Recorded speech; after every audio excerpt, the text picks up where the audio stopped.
देश में तेजी से सियासी घटनाक्रम बदल रहा है और उसी तेजी से उत्तर प्रदेश में भी बदलता हुआ दिखा।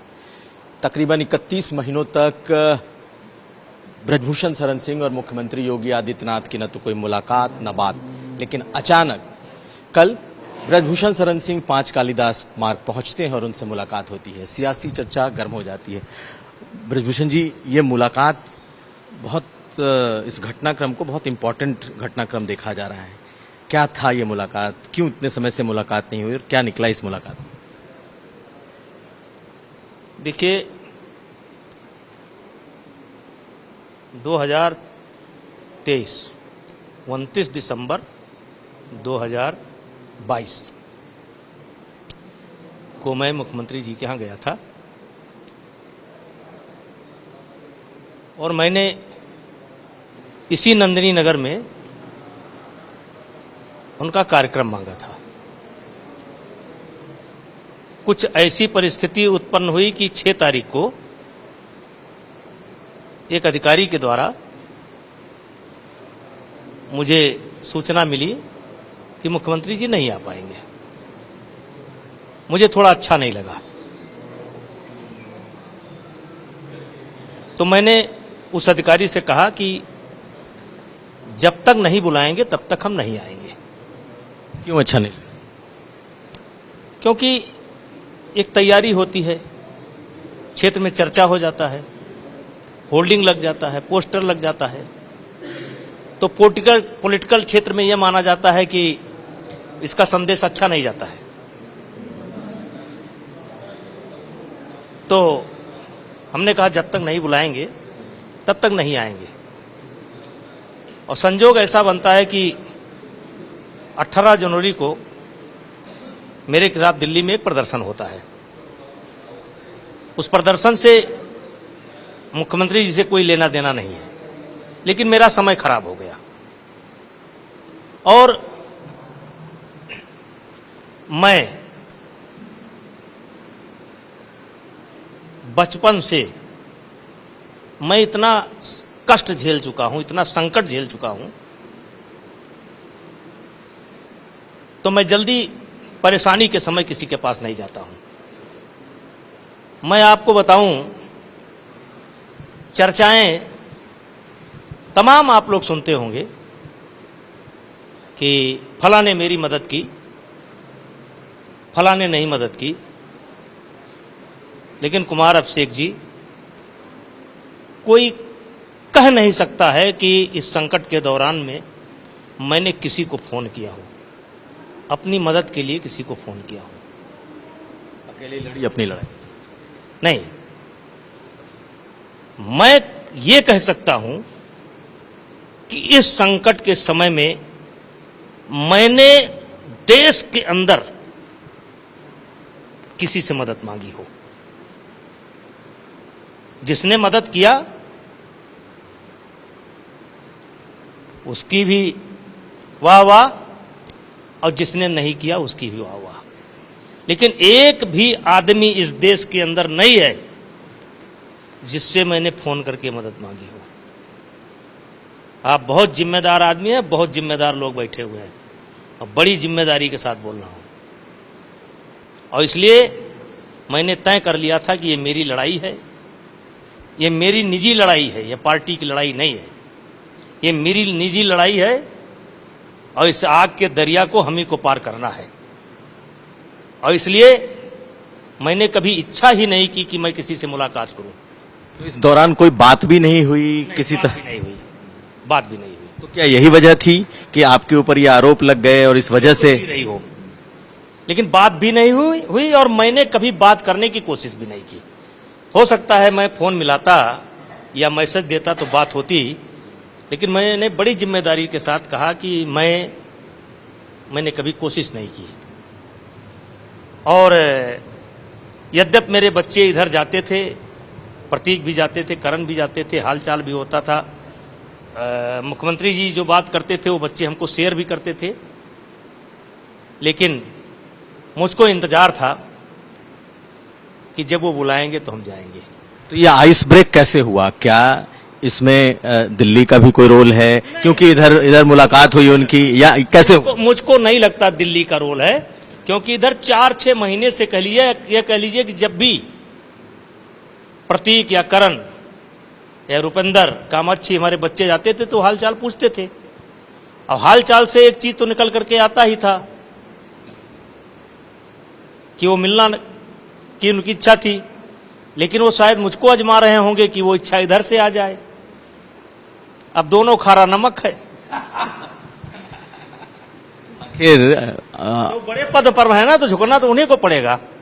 हम जब वो बड़े पद पर हैं तो झुकना तो उन्हीं को पड़ेगा। हमको क्या झुकना भाई, हम तो चौराहे पे खड़े ही हैं। कबीरा खड़ा बाजार में सबकी मांगे खैर, ना काहू से दोस्ती ना काहू से बैर। हम तो खाली हैं ना, अब तो जो बड़े हैं उन्हीं को झुकना पड़ेगा ना। बुलावा उन्हीं की तरफ से आया, अधिकारी की तरफ से आया या पर्सनल?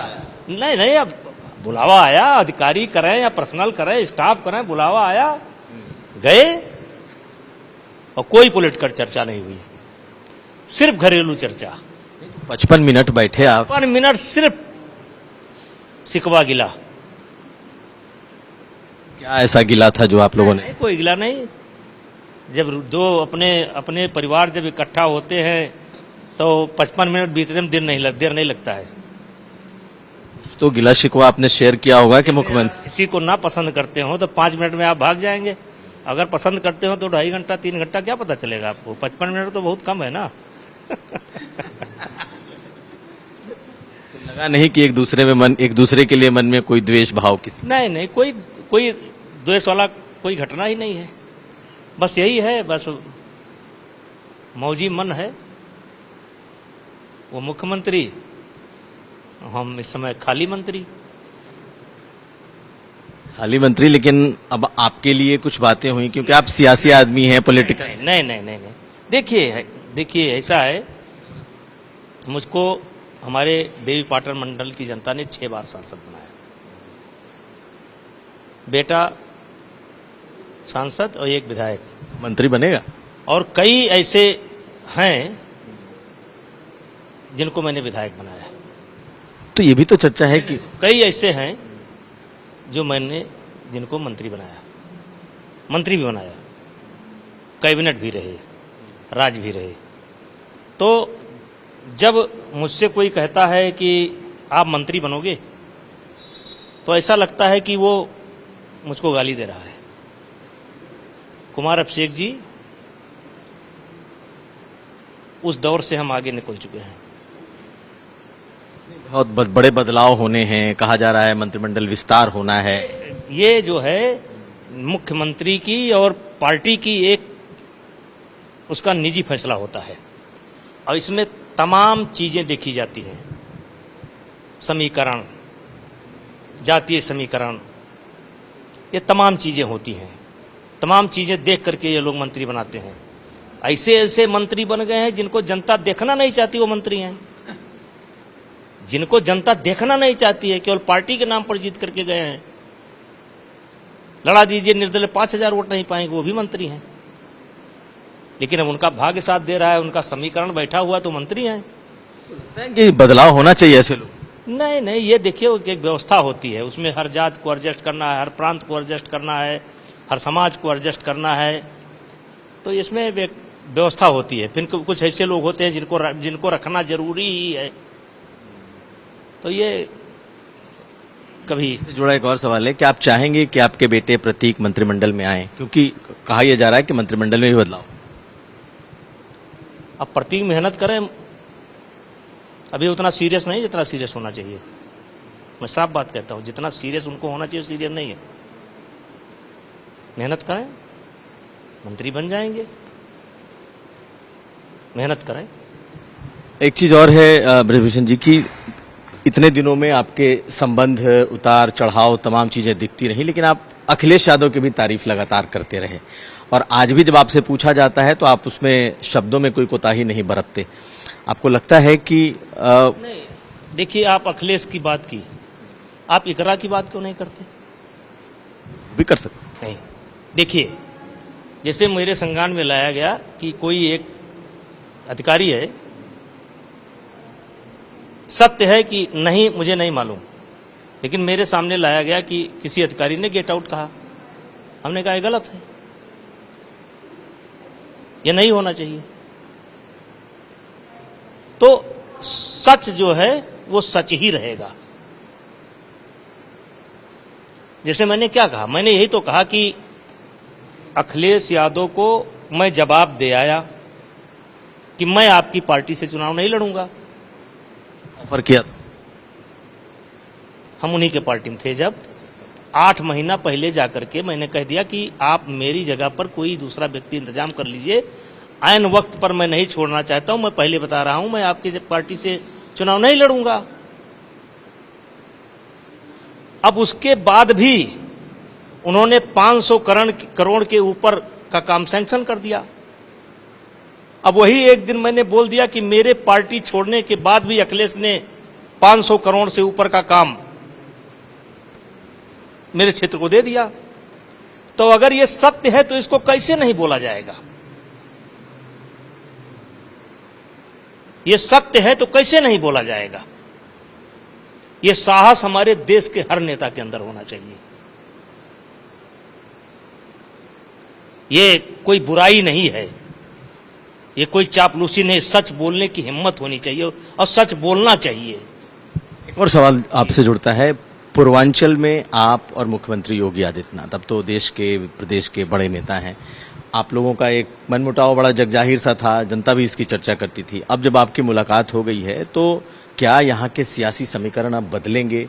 जो बीजेपी 2024 में जिसको चोट लगी, 2027 चुनाव होने हैं, आपको लगता है कि अब आप लोगों का असर पड़ेगा इस मुलाकात का दोबारा से संबंधों के सामान्य होने? देखिए, मैं इतना प्रभावशाली अगर होता कि मेरे कारण उत्तर प्रदेश का समीकरण पूर्वांचल की बात, आपके पूर्वांचल ही उत्तर प्रदेश में ही आता है, मैं अपने आप को इतना प्रभावशाली नहीं मानता हूं। और अभी बहुत समय है, और उत्तर प्रदेश का जब भी चुनाव होगा तो उस समय की परिस्थिति पर होगा, इसलिए अभी मैं इस पर कुछ नहीं कह सकता।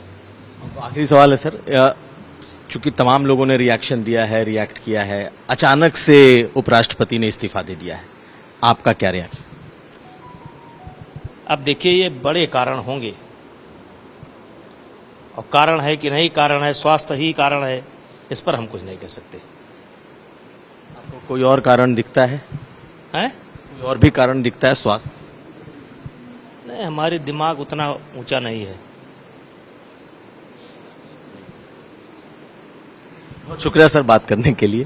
तो हमारे साथ थे ब्रजभूषण शरण सिंह, और मुख्यमंत्री योगी आदित्यनाथ से हुई मुलाकात पर इन्होंने खूब खुलासा किया है।